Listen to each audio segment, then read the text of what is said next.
आज के युग के तमाम बाबा लोग छाए हुए हैं। क्या सच में धर्म और इंसान की रक्षा कर रहे हैं या एक बाबा गिरी की आड़ में एक बिजनेस कर रहे हैं? पहले के ऋषि मुनि होते थे, उन्हें ना धन से मोह होता था न राज करने की इच्छा रखते थे। लेकिन आजकल के युग में जो बाबा आए हैं वो अंधविश्वास को बढ़ावा दे रहे हैं और अपना बिजनेस चला रहे हैं। जो कि आज के बाबा करोड़ों की गाड़ियां, बंगले, बॉडीगार्ड सब हैं, उन्हें ऐशो आराम की सारी सुविधाएं हैं। मैं भी सनातनी हूँ, मैं भी धर्म को मानता हूँ, लेकिन पाखंड को कभी नहीं मानता। आज ऐसे बाबा की कहानी मैं आपको बताने जा रहा हूँ। कानपुर के करौली बाबा मात्र 3 साल में अकुत संपत्ति के मालिक बन बैठे हैं। बाबा का साम्राज्य 14 एकड़ में फैला है।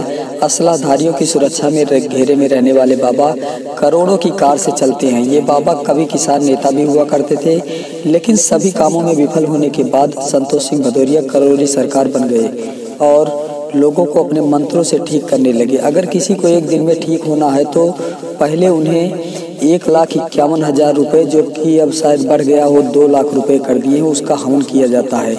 जो कि बाबा दावा करते हैं कि एक दिन में ही वो आदमी कितना भी बीमार हो, कितनी भयानक बीमारी हो, आपका लीवर, किडनी, हार्ट, लंबाई, मोटाई सब कुछ मंत्रों द्वारा ठीक कर देते हैं। ऐसा बाबा का दावा है। तो आज हम यूपी के कानपुर में रहने वाले संतोष सिंह भदौरिया की कहानी किसी फिल्मी कहानी से कम नहीं है। करौली बाबा उन्हें उर्फ संतोष सिंह भदौरिया जब अपनी शुरुआती दिनों में आर्थिक तंगी से जूझ रहे थे तो वह अपनी पहली पत्नी को बदकिस्मत बोलकर छोड़ दिए थे। इसके बाद उन्होंने फिर दूसरी शादी कर ली।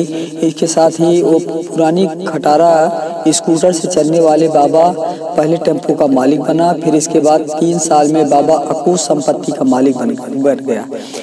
आज बाबा 3 रेंज रोवर कारों का मालिक है। बाबा के आश्रम में पहली बार पुलिस ने भी दस्तक दे दी है।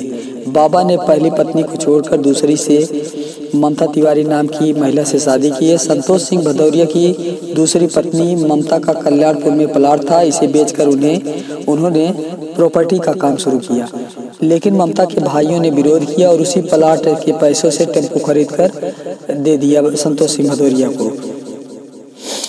दूसरी पत्नी ममता से 2 बेटे हैं और दोनों बेटों की अब शादी हो गई। संतोष सिंह भदौरिया का टेम्पो चलाने में भी मन नहीं लगता था, क्योंकि वह कम समय में ज़्यादा पैसे कमाना चाहता था। इसके लिए वह भारतीय किसान यूनियन में किसान नेता बन गया। संतोष का उद्देश्य था कि राष्ट्रीय नेता बनकर अपना वर्चस्व कायम कर सके, लेकिन ऐसा नहीं हुआ। धरना प्रदर्शन के दौरान कई बार लाठियां खाने के बाद उसका नेता नगरी से मोहभंग हो गया। इसके बाद संतोष सिंह भदौरिया एक बार फिर प्रॉपर्टी का काम शुरू किया और उसने विवादित जो ज़मीनें होती हैं उसको खरीद कर बेचने का काम शुरू किया। संतोष ने बिधनू के करौली गांव में एक भदौरिया परिवार की ज़मीन को बेहद कम कीमत में उन्होंने खरीद लिया और इस ज़मीन को बेचकर उन्होंने सैकड़ों बीघा ज़मीन बना ली। संतोष सिंह भदौरिया खुद को आर्थिक रूप से मजबूत करने के लिए आयुर्वेदिक प्राकृतिक चिकित्सा अस्पताल बनवाया था। अस्पताल में फिजियोथेरेपी कराने लोग जाया करते थे, लेकिन इसमें भी उसको लाभ ज़्यादा नहीं हुआ। इसके बाद 2017-2018 में उसने पूर्वज मुक्त केंद्र खोला और करौली सरकार बन गए। करौली सरकार बाबा ओम शिव बैलेंस बोलकर लोगों की बाधाएं और बीमारियों को दूर करते हैं।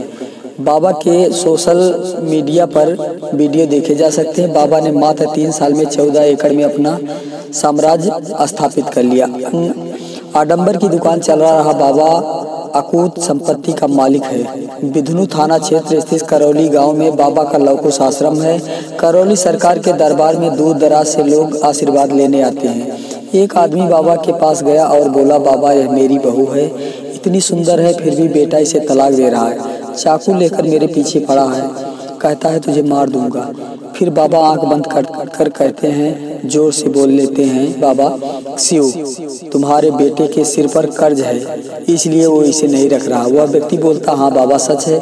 बाबा मन में मंत्र पढ़ते हैं और कहते हैं, प्रहार कपाल खोला जाए, पत्नी की प्रेम की स्मृति डाली जाए। शिव बाबा बोलते हैं, और आंख बंद करो, पति का ध्यान करो।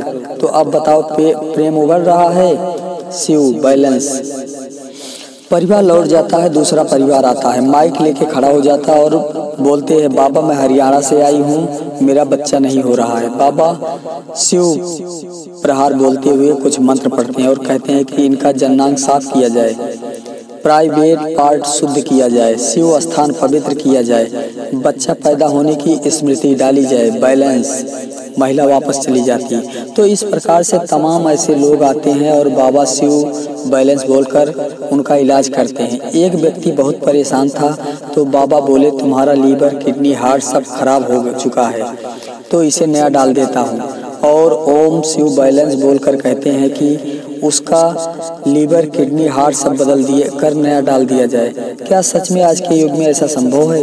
ये सब देखकर नोएडा गौतम बुद्ध नगर में रहने वाले डॉक्टर सिद्धार्थ चौधरी, पिता BS चौधरी, माँ रेणु चौधरी और पत्नी प्रियंका चौधरी के साथ बीते 22 फरवरी 2023 को करौली सरकार के दरबार में आशीर्वाद लेने के लिए गए थे। सिद्धार्थ चौधरी ने बताया कि आश्रम पहुंचकर सेवादारों के द्वारा बताई गई प्रक्रिया के अनुसार 2600 रुपये की उन्होंने पर्ची भी कटवाया। इसके बाद शाम 4 बजे बाबा के दरबार में पेश होते हैं। करौली सरकार ने चमत्कार के उद्देश्य से माइक पर फूंक मारते हुए कहा ओम शिव बैलेंस बोला, लेकिन डॉक्टर सिद्धार्थ ने बताया कि उन पर कोई असर नहीं हो रहा। फिर दोबारा बाबा ओम शिव बैलेंस बोले और बोले कि अब बताओ असर हुआ? तो डॉक्टर सिद्धार्थ बोले मुझ पर इस बार भी कोई असर नहीं हुआ। सुनकर बाबा भड़क गए। पगलेट कहते हुए सेवादारों की तरफ इशारा किया। सेवादारों ने डॉक्टर सिद्धार्थ को घसीट कर वहां से ले गए और कमरे में बंद करके लात घूसों और सरिया से खूब पीटा। डॉक्टर सिद्धार्थ की नाक की हड्डी तोड़ दी और सिर भी फोड़ दिया। अब आपको बताते हैं कि आश्रम में जाने वाले लोगों को कितना पैसा बाबा को देना पड़ता है। सबसे पहले जाने पर 100 रुपये का रजिस्ट्रेशन होता है।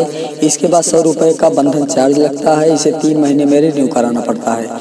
इसके बाद 100 रुपये की 2 अर्जियाँ दोनों दरबार के लिए लगती हैं। साथ ही उन्हें 8वें 9वें हवन में शामिल होना होता है। इसके लिए 2600 रुपये लगते हैं। यानी यहाँ आने वाले हर शख्स को कम से कम 6600 रुपये तो खर्च करने ही होंगे। अगर कोई हवन करना चाहे तो आश्रम की तरफ से 3500 रुपये का एक हवन किट मिलता है। आपको कम से कम 9 हवन करने ही होंगे, यानी हर दिन के लिए एक किट खरीदनी होगी, जिसका खर्च 31,500 रुपये आएगा। अगर आप 9 दिनों का आश्रम में रुकते हैं और खाना पीना भी करते हैं तो उसका खर्च खैर अलग लगेगा।